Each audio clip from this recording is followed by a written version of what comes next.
pare. Bakit mo ginagawa to? Dahil masyado kang nagmamalinis. Ikaw na lang ang laging magaling sa mata ni Hepe. Puro ka, ako na, Chief. Masyado kang sip-sip. Pero pinalagpas ko na lahat ng magmamalinis mo eh.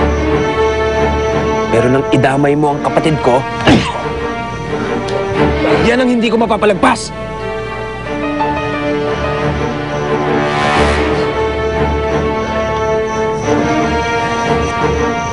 Hindi mo na ba matandaan? Yung napatay mo sa enkwentro natin sa Minimart?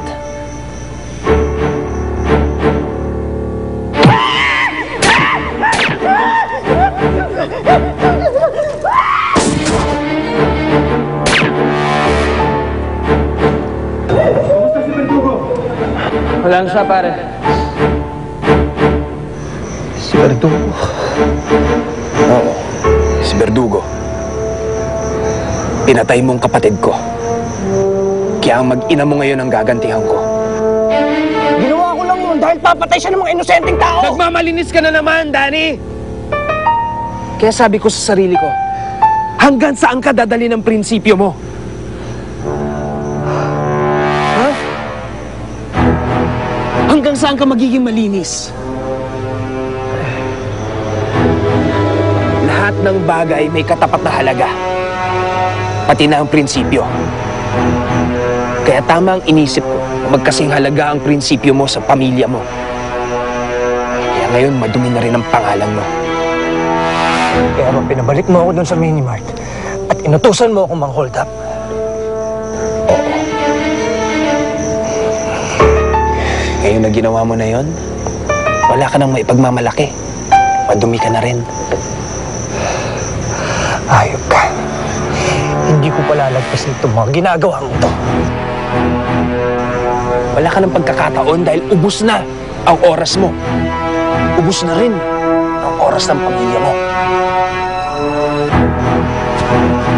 Nakikita mo ba to? Ha? Andyan sa loob ng building na yan ang mag-ina mo. At may bombang nakaset sumabog sa loob ng 10 minuto.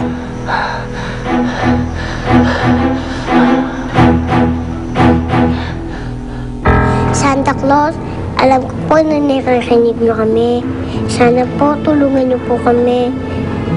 Sana po tulungan niyo po sila abagat. Sinong Santa? Si Santa Claus po.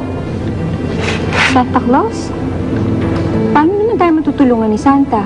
Eh kasi po, manika po ako ni Santa Claus. Kaya alam ko po, hindi niya po tayo papabayaan.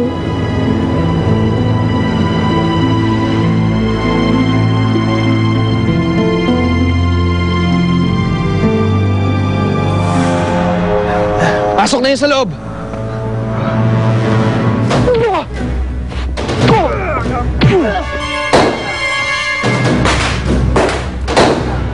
May putukan! Baka nililigtas na tayo ni tatay! Oo nga! Baka tatay mo yun, nabagat! Kailangan dapat makawala na tayo dito!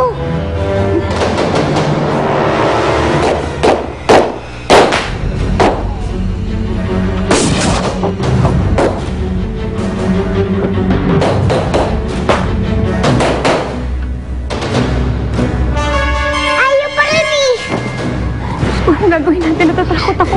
Huwag po kayo matakot, Inay Cecil. Sigurado pong makakaligtas tayo dito. Sumuko ka na! Ikaw ang sumuko! Ang mga katulad mo dapat nabubulok sa kulungan!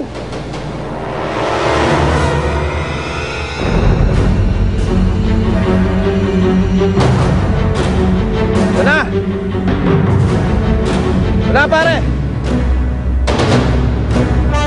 Suko na! Ito na, pusasa mo na ako!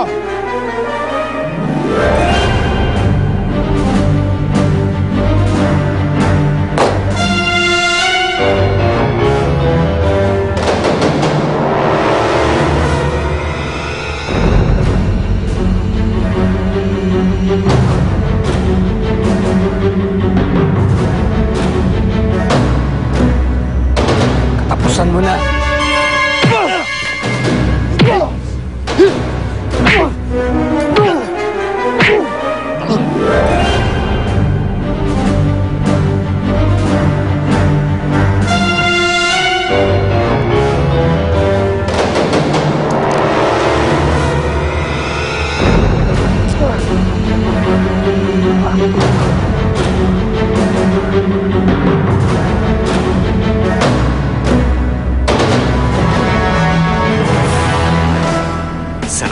relax.